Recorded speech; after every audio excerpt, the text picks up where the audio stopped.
Viewing life from a hearse, it could be worse. Laugh, think, and cry with the country undertaker.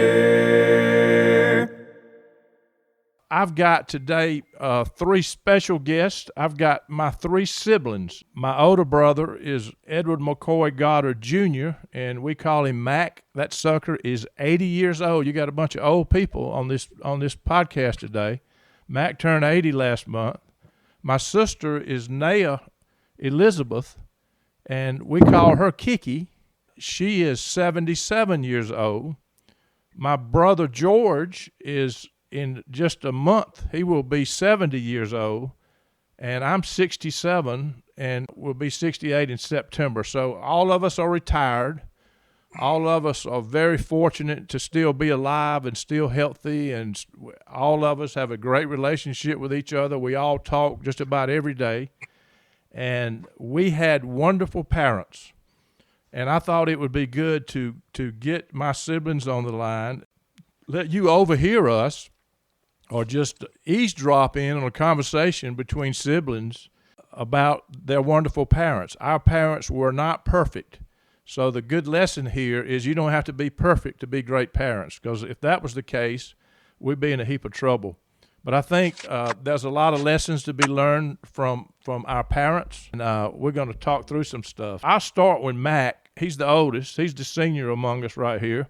Talk a little bit about Daddy, your experience with Daddy growing up in Reynolds. And we know that he spent time at Emory University. He was also in the Navy in the war. What you think influenced him in being a dad? Just talk about him from that perspective a minute.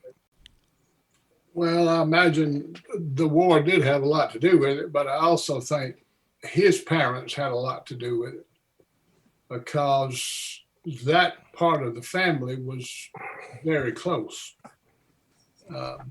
Big Daddy, our grandfather, and Lucy, grandmother, and her daughter, and George, Uncle George, their son, were all very close. I remember when Uncle George and Aunt Carol, his wife, would come to Reynolds, Lucy would have everything fixed up and enough food to feed an army, and everybody gathered at her house. And my point is, the family connection was very strong all of my life.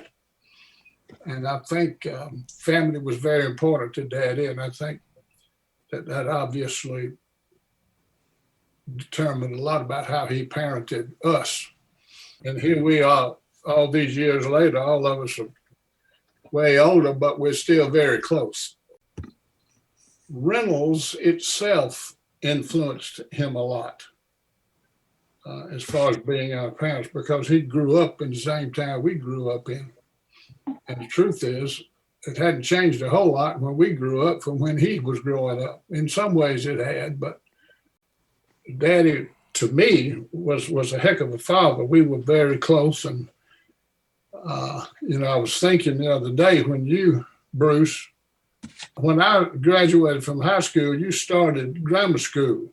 When I came back, I'm thinking out loud, but when I came back from college, I was 22. We got married, Anis and I did, and you were going on 10.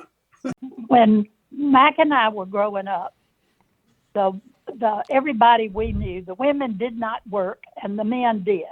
The women took care of the home, the men took care of the business. So as soon as y'all could walk good, Daddy had you at the store working, where I was expected to be home helping Mama with some stuff at home. But I think the big thing that I have remembered forever is that though I didn't have to always work at the store, I had to some, but not all the time.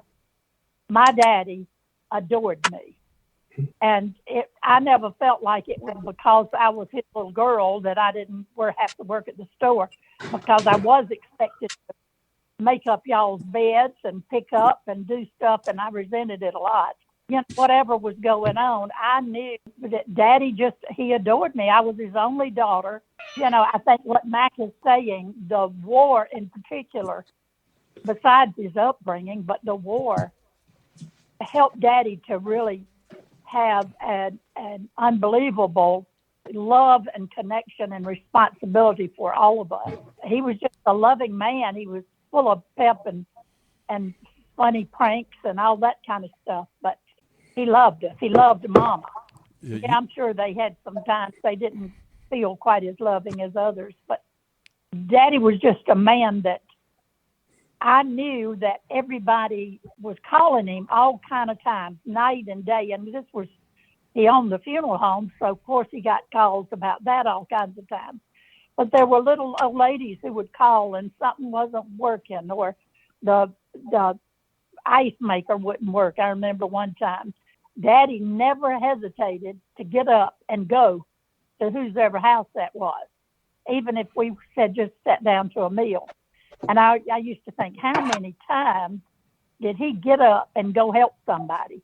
When it really, he was tired, he'd just gotten home from work, and we were all eating dinner together, and he'd get up and go help somebody who needed him. And I just remember that thinking that if my daddy were to leave Reynolds, there'd be a lot of people who wouldn't know what to do if they ran into a problem. So somehow they had him on speed dial. And, he was just the one that they called. I just respected him so very much for the respect I saw other people have for him. For one thing, I knew that, he was a man of his word. I knew he loved his family. I knew he loved our mother. He was a good man. He was a good daddy. Well, here, right before Max said what he said, I was thinking, I've got some letters that Daddy and Mama wrote before they were married. And so one of the things that Daddy told Mama in those letters was, we'll get married and you come up to Reynolds and I'll be working up at the store and selling appliances and whatever. He was saying some of the stuff he was going to do. One was selling appliances. He said, we can sell appliances to people like that, and you can come up with the kids whenever you want to. Come up to the store and I can see the kids when you bring them in the store. So in other words, his dream at the beginning of that whole relationship was what he had lived his whole life. He was going to be the worker. Mama would raise the kids and then bring them up to the store and get groceries or whatever. The way it ended up was exactly what he had dreamed that it would be. That's the way it was, and it was going to continue with him at work. So it was the family was the most important thing. We didn't all go somewhere else to eat like people do today, but we came home. And we all left the store usually at the same time and just came home and ate. And it was important to be together and to eat. And while we were there, that was your judge and jury. If you had an issue with anything in the world, you brought it up at lunch. And then the rest of the family would tell you you're crazy or you really have a beef, And then another thing that happened later on to show that, when Mama decided at one point in time, before I was in high school, to get a job in Fort Valley. You remember that? Yep. She went over to the Par Sand to work over there. And then, she spent more money than she made. But Daddy didn't like that, but he let her do it. So his view of what life was going to be, the structure of life, and I'd like to follow up to what Kiki just said. Kiki was expected to work at home. We were expected to go work at the store, and do all the work, not to be idle. And I used to ask him, why don't I get a allowance? And he said, if you come up in bag groceries, you can make all the money you want.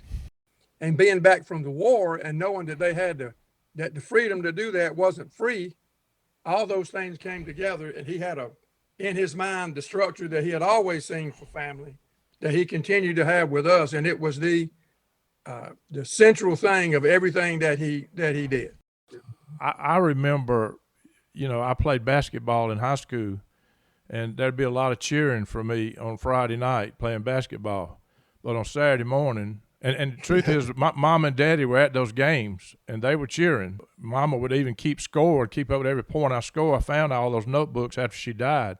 But Saturday morning, there wasn't no cheering in our house. We're getting our butt up. We're going to work, I can tell you that. I remember you told me one time, said, Daddy, I scored 30 points last night. He said, I don't care. One of y'all got to be at the store. Yeah, that's the truth. He also had us doing things that I know, and I've told my kids this, I was doing things way before they ever did it. I was running a cash register. I was trying to figure out how to weigh produce and how to figure doing all the math of that and marking up groceries. And I did that at such a young age that, my kids didn't have that opportunity. I was just, it was incredible what he had all of us doing. Daddy was a boxer. He was strong as an ox. Back in the day, Daddy and I, every Sunday, would go up to the store to check all the refrigerators to be sure everything was still cooling, because you had a lot of product in there and you couldn't lose it. And as usual on Sunday, there was a group of men who sat out in front of the building that was right next door to us, Coop Payne and a few others. But on that particular Sunday, this man was walking down the center of that wide street in front of the store. And Daddy saw him, and he said, "That man stole my hose, water hose." And I didn't say anything, and Daddy started walking toward the center of the street. And he got to where the man was, and he said, "You stole my water hose." And the man said, "No, I didn't." So Daddy grabbed him in the collar with his right hand and knocked him dead cold out in the middle of the street with his left hand. And of course, that group of men out there were about to have a fit. They thought that was the funniest thing since sliced bread. I can tell you some more stories about, we had a GE, General Electric Credit Corporation rep that came by the store periodically because we sold GE appliances, and they were financed when we'd sell one through GECC. And this little short, stubby guy came by the store one Friday afternoon when we were busy as we could be. And he came in the door and insisted that Daddy stop and go through whatever they were doing. And Daddy finally had enough of him, and he grabbed him by the collar and opened the door and pitched his you-know-what out in the sidewalk and told him not to ever come back again. And to my knowledge, he never did. So he had that side. He was a tough hombre. There's no question about it. No doubt about it. I think that probably had something to do with, he was a boxer in college. He'd been to the Navy. He just didn't put up with people that he thought somebody was taking advantage of him. Nope, he didn't. Yeah, I have one thing that happened on the other side of that coin. When I was in college in the fraternity, we were making fun of a guy that we were not going to invite to be in the fraternity. And I told Daddy this story, but I told him that, this guy, we said, we asked him, "Do you want a pen?" He said, "Yes, I want a pen." And we gave him a fountain pen. And I told Daddy that story, and he got mad as fire. He didn't like. He said, "You don't ever treat anybody like that." I mean, he was very much a defender of the defenseless. That's another lesson that I'll never forget. Mom and Daddy had a lot of friends, and I know those friends influenced us, and we watching them have so many friends had a big impact on us as kids. Well, they were lovers of people. And, of course, Reynolds was small, and we knew everybody and their parents, and Mom and Daddy did also. So Mom and Daddy just had an open door policy at our house. And all Daddy would do if we were in the middle of getting ready to eat, he'd go to the store and get more of whatever we were eating and cook more of whatever. We just always could invite any and everybody to our house, and constantly there were people there, and eating, playing games, doing what we did in Reynolds. We created our own fun. Since Reynolds was so small, we didn't have even a movie to go to unless we went to another town nearby. So we were at somebody's house, many times ours. And Mom and Daddy were as much a part of what was going on as the kids were. And to this day, I have quite a few friends who consider Mama being one of their mothers, because not only did we play and have fun, but Mama was a spiritual woman. And so I have friends who, one told me the other day, actually said, "I adopted your mother to be my mother." And so she was able to just have a lot of close connections with a lot of our friends. I think that's, and of course, Daddy was doing the same thing with all of y'all. And I know there were many times when Bruce, you and George would come home from college, and if we were there, I lived in Waycross at the time, and if we were there, and Mac and Annis were there some of the time too, but Dr. Watley and Rosemary would come over, next door neighbors, and Sue and Julian would come over from across the street, and y'all would entertain everybody with all of y'all's craziness you had been doing or whatever in college up at Georgia. And it was just a three-ring circus, everybody laughing and carrying on. It's some of y'all's fun stuff you talked about. That makes me think that laughter was a major part of everything we did in that house. Yeah, because Mac and Kiki, you and Mac were gone, and Bruce and I were there, or you'd gone off to college or whatever, but they'd have friends over. And of course, Bruce and I'd have to go to bed. We would eat, and then we'd have to go to bed. We'd go lay down into bed, and we could hear the noise in there of dishes clanging together. And we could hear voices, and we could smell cigarette smoke, because a lot of the friends smoked. And Mama would have the good china out, they'd have it all, and they'd be all in it just eating, and you could smell it. Then it'd be, you hear voices for a little bit, and then loud laughter. Then you have another period of the voices being subdued, like obviously somebody telling a story, and then when they finished, everybody started laughing. I remember that you felt like very safe. Yeah. When everybody was laughing. Comforting. Oh my gosh. And it was a lot of laughter in our house. I mean, it was storytelling, and they did it. Daddy's, Mama's friends did it. And we came along, and we're all storytellers, and there's a lot of laughter. And Kiki, what you were just saying a while ago, I think is also true, is there's a lot of our friends that loved Mom and Daddy. I mean, because they became their friends too. And they were, I think, probably in today's world, most parents don't spend a lot of time trying to be friends with their kids' friends, but I think they did it intentionally. And we became friends with their friends. That's the next thing. We then became friends with their friends after they were, not only after they were dead and gone, but before that. Let me add one thing to what Kiki said about all the eating at the house, and we did eat a lot of food. Do you remember how the salesman would come to the house to eat lunch? Yep.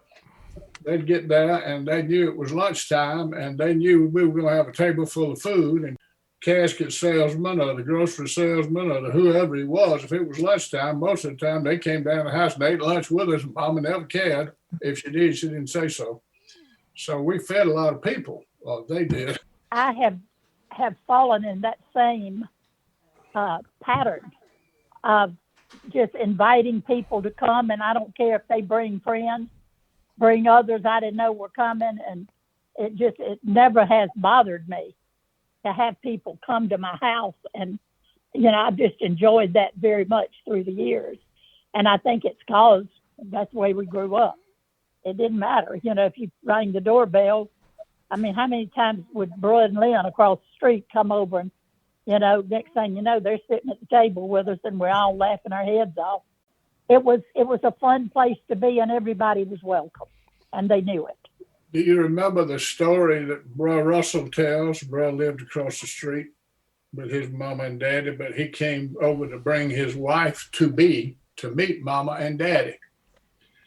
And he told Carrie, his wife to be, that Ed will probably be in his underwear. And she thought he was crazy. So they go to the door and knock on the door, or open the door probably.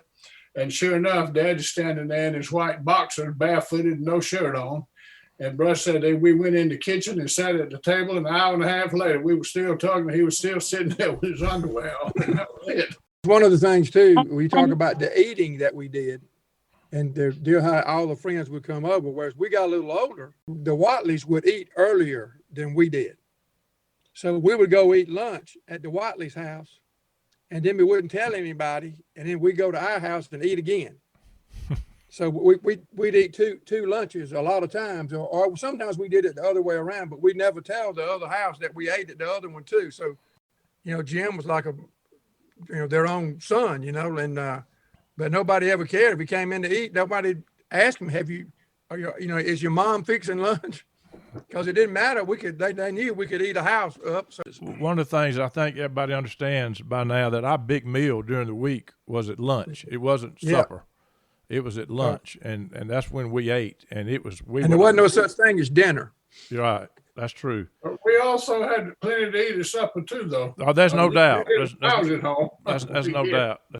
But Daddy was also always prankster. I mean, he was cutting up with people. He was carrying on foolishness. I remember him plainly taking up the offering on Sunday night. And I don't know how much offering was taken up at the Methodist Church on Sunday night. There's not a big crowd there. The four ushers would walk down with the offering plates after they take it up, as they playing a hymn or something, and Daddy would empty whatever money he had in somebody's plate, and he would walk down with the offering plate upside down. So he didn't take up any money, so everybody would see it. My wife, Kathy, has memories of Daddy dancing with her in the kitchen. And I know, George, every girl you ever brought home, and Daddy would grab them and start dancing in the kitchen. I know him and Mama did that. I mean, when they were growing up, they were dancers. You know, Mama did the Charleston, and Daddy was always doing that. And the girls that loved him, I mean, Kathy adored Daddy. And I know that most everybody's ever come to our house did, because of the way he treated the girls that came there. Daddy and Mama used to do what he called the truck and the double truck, the dance. Yep. With big feet. Yeah. I used to stand on his size 15 and a half foot and dance. I would stand on his feet, and he and I would dance around the kitchen. I remember doing that many times. But, I mean, his feet were like skis, so there was plenty of room for me to be up there. The kids in town, he pulled the coins out of the ear that, he was like a magician, his big old hands. All of our best memories, at least the guys, out on the golf course with Daddy. I mean, Thursday afternoon, the store closed, and if we weren't busy at the funeral home, we were heading to the golf course. We'd run over people to get to the golf course, and that we had the best memories of my life was playing golf out there with Daddy on Thursday afternoon, and there'd be a bunch of us, and we were playing with his friends, and then our friends would join, and that was some fun time. There's a story about Daddy. Well, I don't know whether it's true or not, but I do know the story was told multiple times. When he got out of the Navy, he tried to get up all the shoes he could get because he had such a big foot. And he brought all the shoes he could get in a suitcase, and he got home, and all of them went to the left foot. I guess it's true, but anyway. The best job I've ever had in all of my life, my daddy gave to me. One time he bought a popcorn machine, and he told me that he wanted me to come and to manage that and sell the popcorn for those big Saturdays that they had at the store for special events and stuff.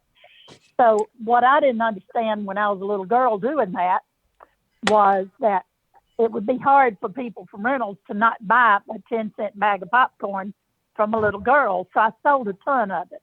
But the funny thing I didn't realize till later was I did not buy the popcorn machine, nor the oil, nor the popcorn, nor the salt, nor the bags.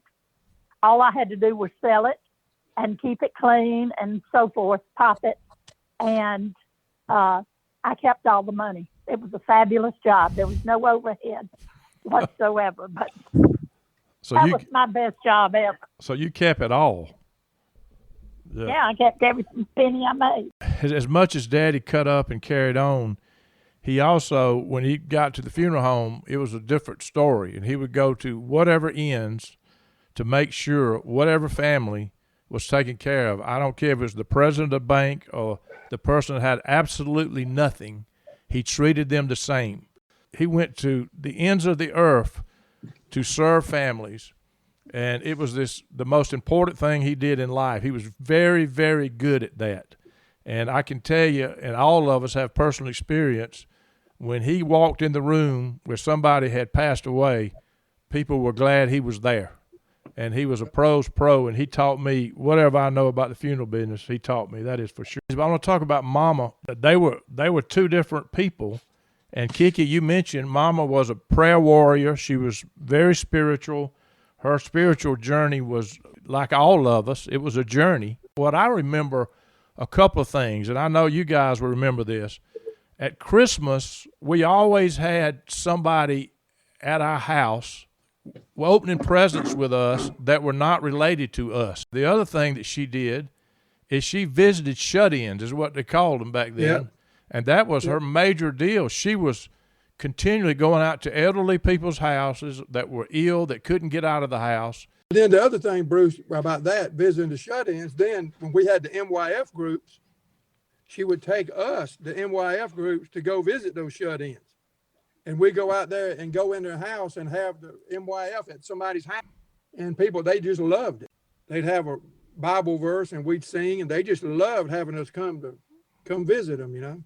She definitely always was looking after the elderly, looking after somebody else. Even my children have memories of going to Reynolds to visit with mom and daddy. And I don't remember whether it was every day or every other day or how she did it.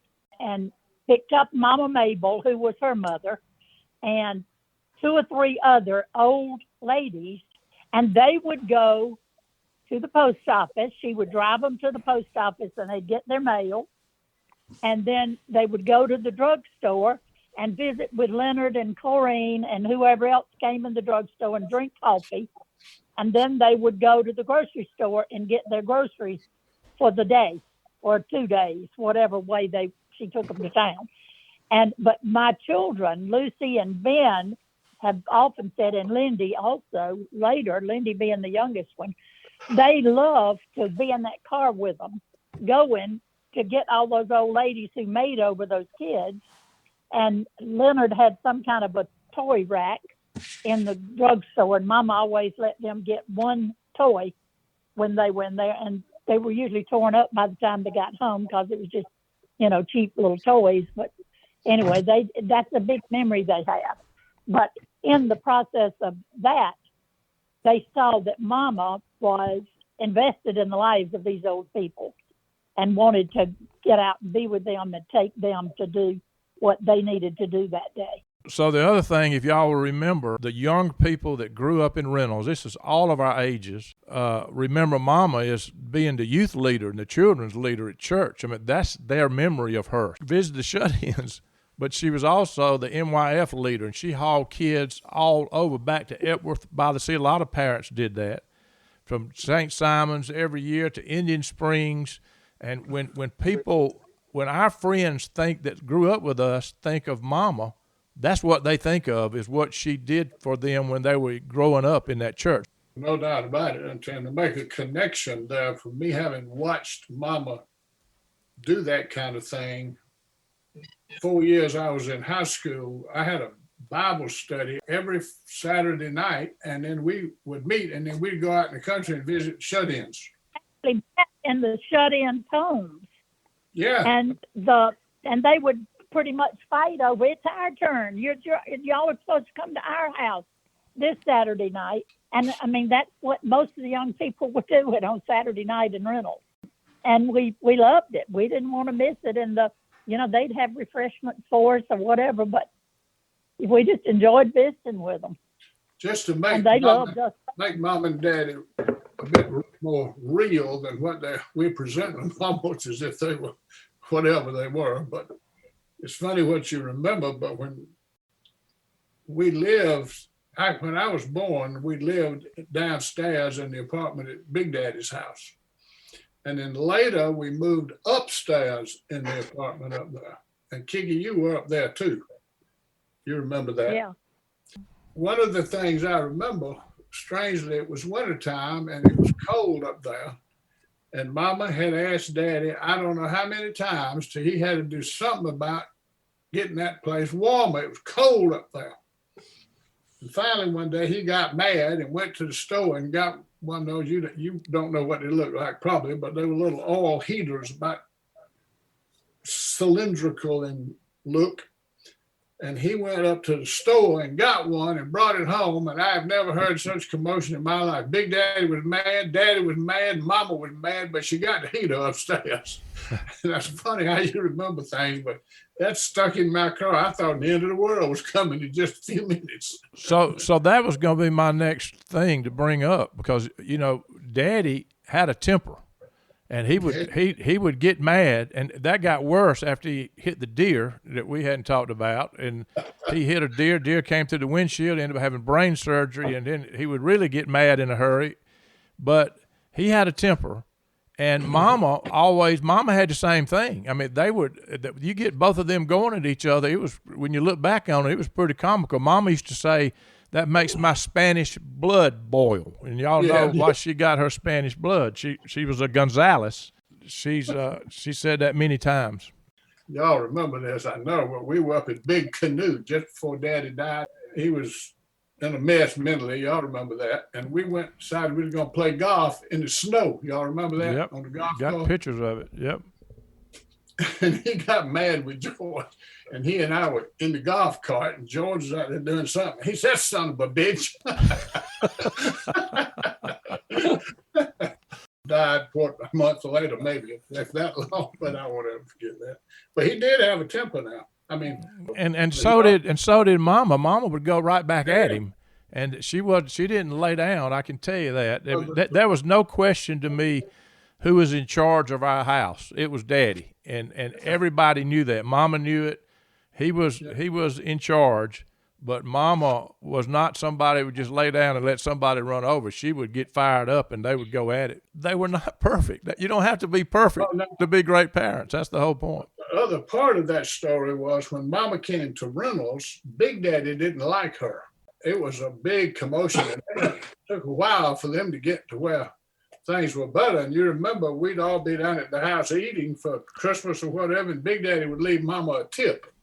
He made a fighting mad when he did leave her like a quarter or like a 50 cents. It wasn't much of a tip. It was just enough to make her mad. I remember. That was that side of them. You know, they were real people. The other thing I remember, and I know all of you do, is I remember vividly walking down the hall of our house and looking at Mama in the living room on her knees praying.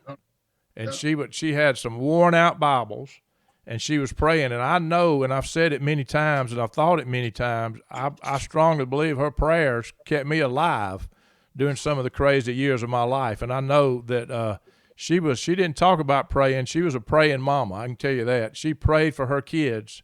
She was a praying woman. That is for certain. Kiki, let me ask you this. Do you remember when Daddy would come home from the funeral home and say, "Nail, you're singing at this funeral tomorrow?"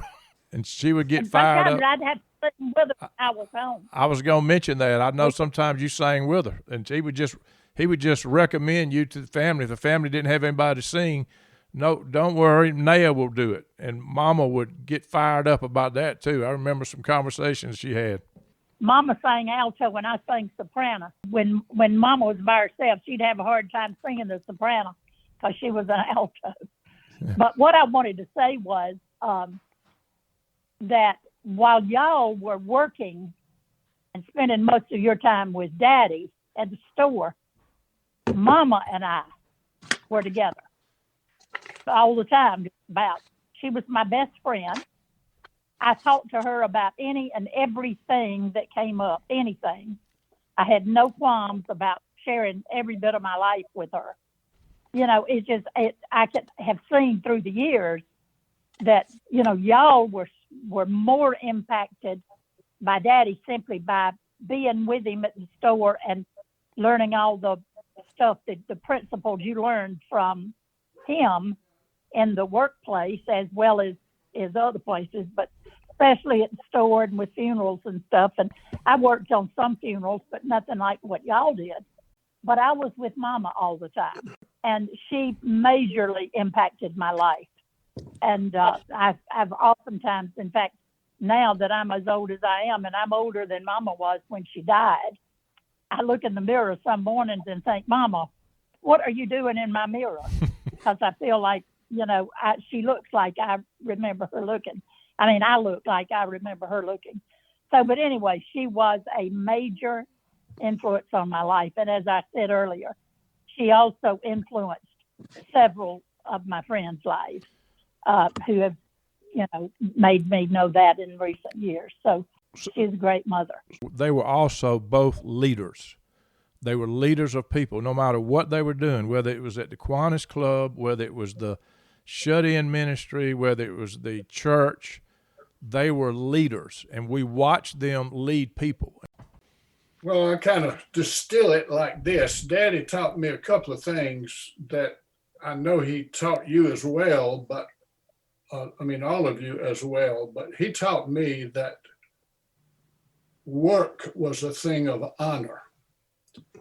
And he did that by leading me to show me Daddy worked. He didn't have any foolishness. When it was time to go to work, he went to work.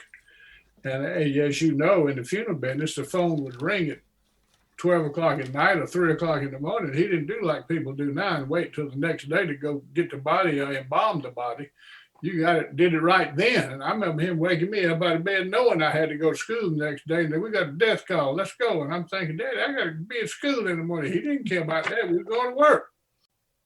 He did whatever it took to feed his family and to keep things going. I remember going out, he and I did this many times, dug wells and put casing in wells. He'd bring Hanson out there with us, and Hanson and I put the casing in the well and wire houses and plumb houses, stuff that I still know how to do today. I can still wire and I can still plumb and all that stuff.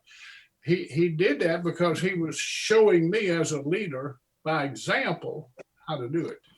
And he also, because he was leading me that way, he taught me to be responsible, to be a responsible person. I will never forget this if I live to be 100, and I'm about half.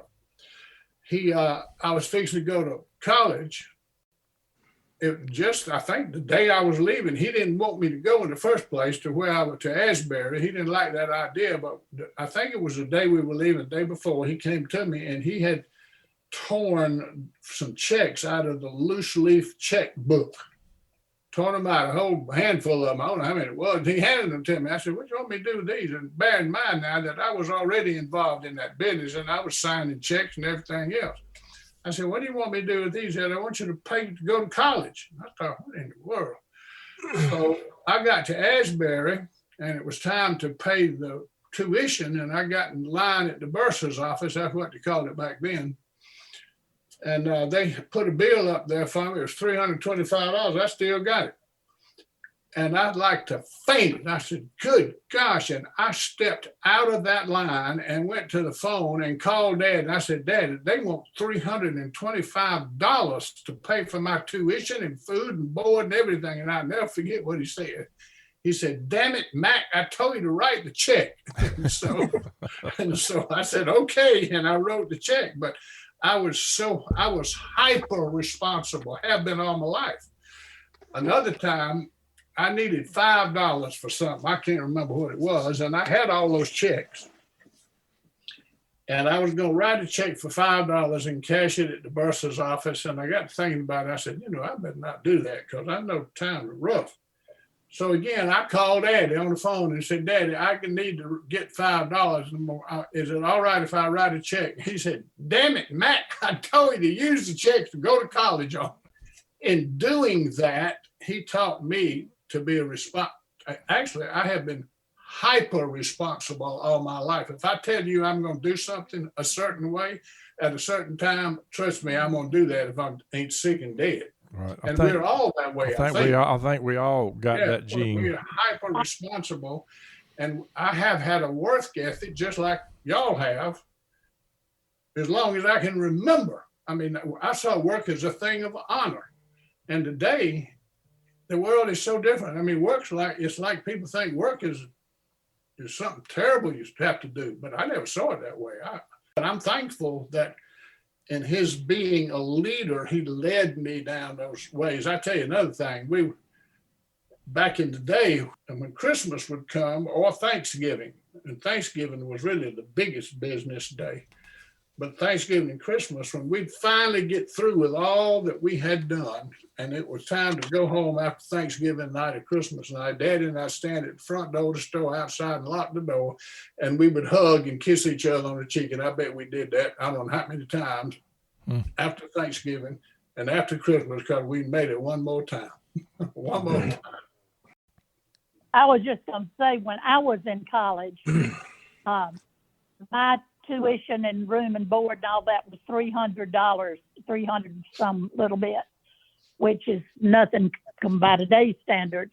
But I remember that I knew that he had Mac in school and me in school and two more to go to school. And, you know, we were, as Mac was saying, we're just taught the value of money and the idea that you have to work to have it.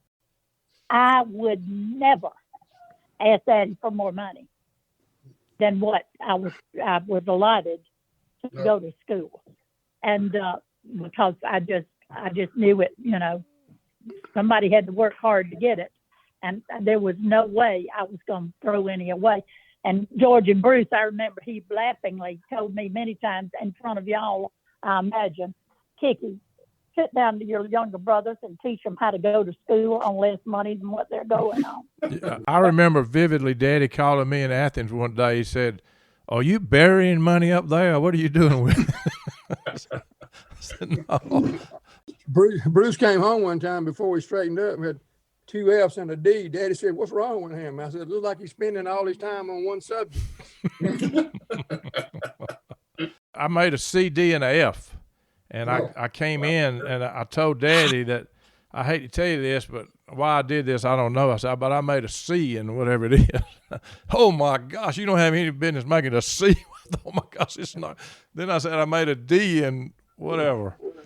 He just went nuts and just walked away a little bit. And he came back. I said, I made an F and the other thing. So he walked away and I thought, man, I got out of that. And I went home. And for some reason, I went in their bathroom, in their bedroom, and I thought, man, I survived that because I had waited till like Christmas Eve to come home. Debbie Watley she was supposed to ride with me, and she kept calling me, "Are you going home for Christmas?" I said, "I am, but I'm waiting till the last day." So anyway, I was sitting in the bathroom, and then I saw that handle move, and Daddy ripped that door open, and that door handle never did work the rest of the time we lived there, but he was mad as fire, I can tell you that. He didn't like that a bit. Daddy, of all the stuff he did and being a leader and teaching us and all that, he could not match his clothes to save his life. I mean, he would have on 2 different color, red, solid. He would do anything. Dear Lord, I never gave him when I was grown a shirt or a pair of shorts or something like that. I'd give him an outfit. Dare him to wear it with anything else. I said, "You see this? It goes with these. Don't you wear it any other way." But he didn't really care. He thought that was not important, except for a funeral now, and he's going to dress in a suit and behave. The thing about Daddy, when I'm sitting here thinking about this, a lot of the things he did, Mama would teach us stuff. She would verbally give us lessons with some things. But Daddy, like for instance, a quick story, he got a call one time. We were there, and he had to go out in the country to fix a well head or something. Some little family that didn't have any water.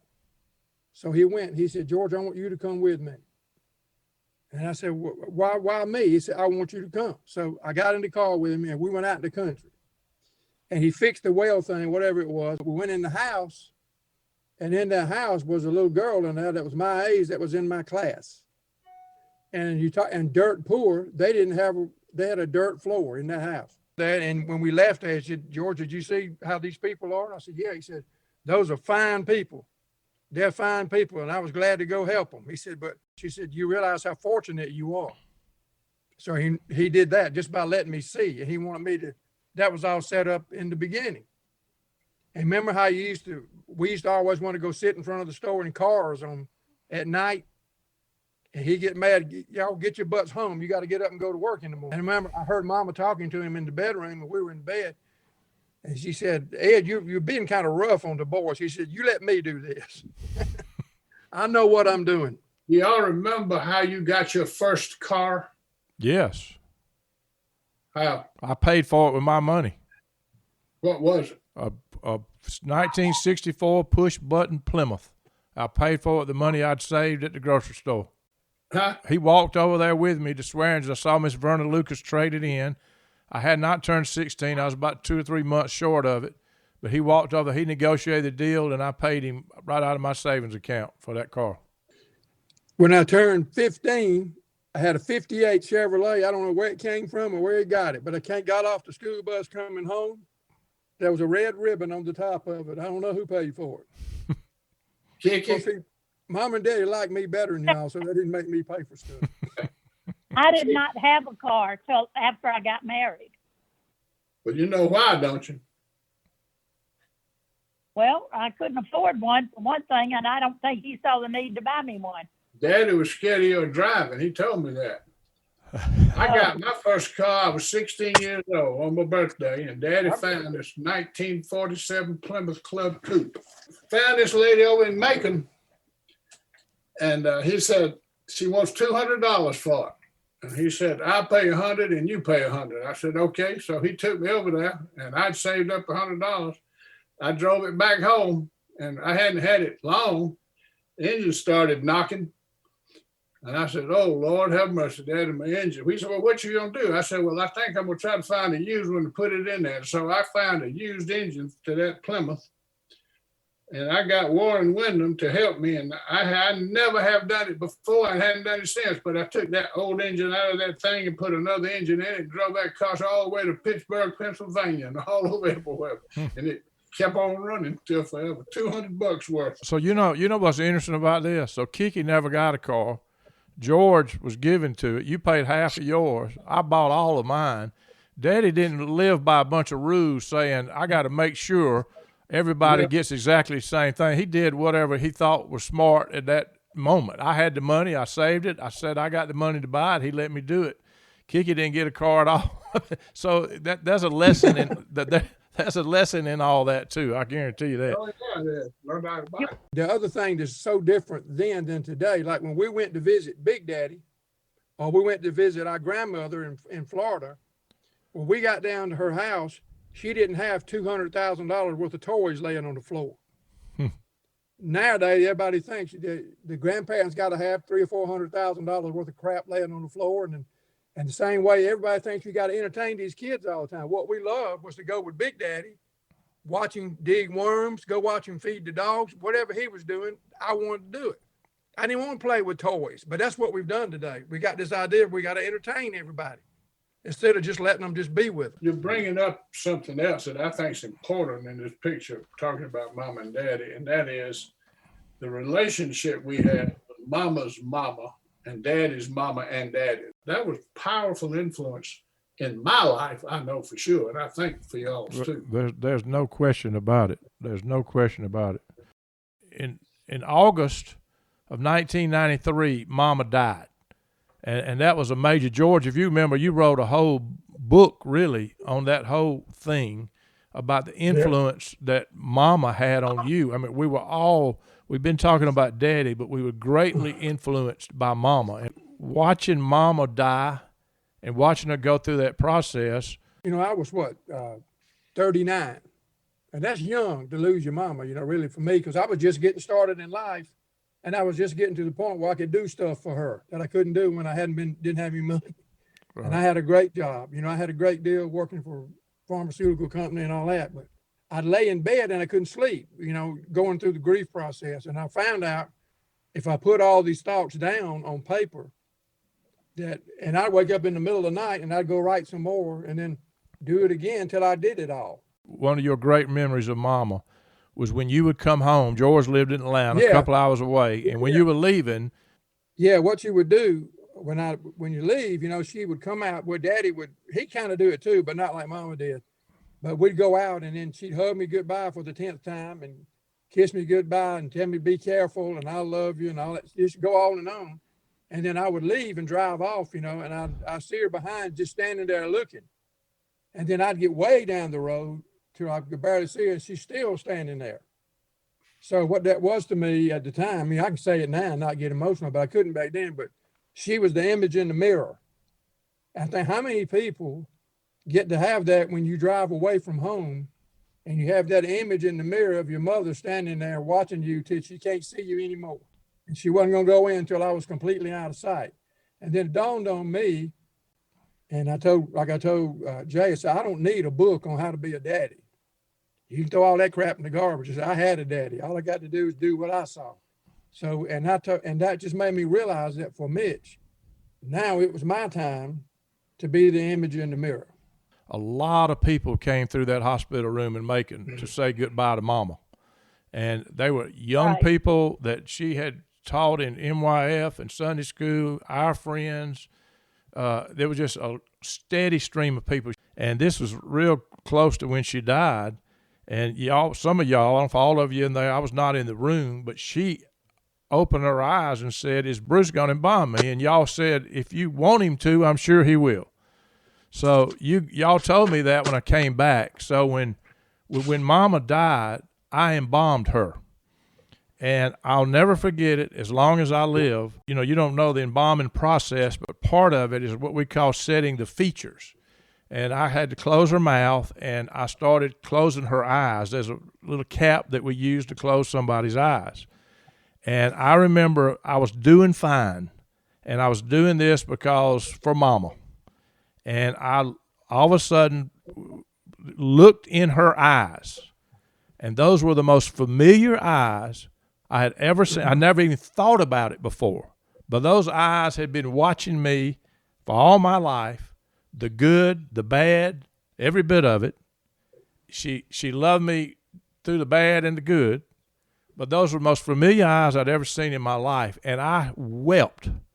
And Jeff Cosey was in the room. Jeff worked for me. He was back there, and he said, Bruce, please let me do this. Go. And I said, no, I'm going to finish. But I got all my crying out right there. I don't think I shed another tear. If it was very few, if I did, or wept, and I wept.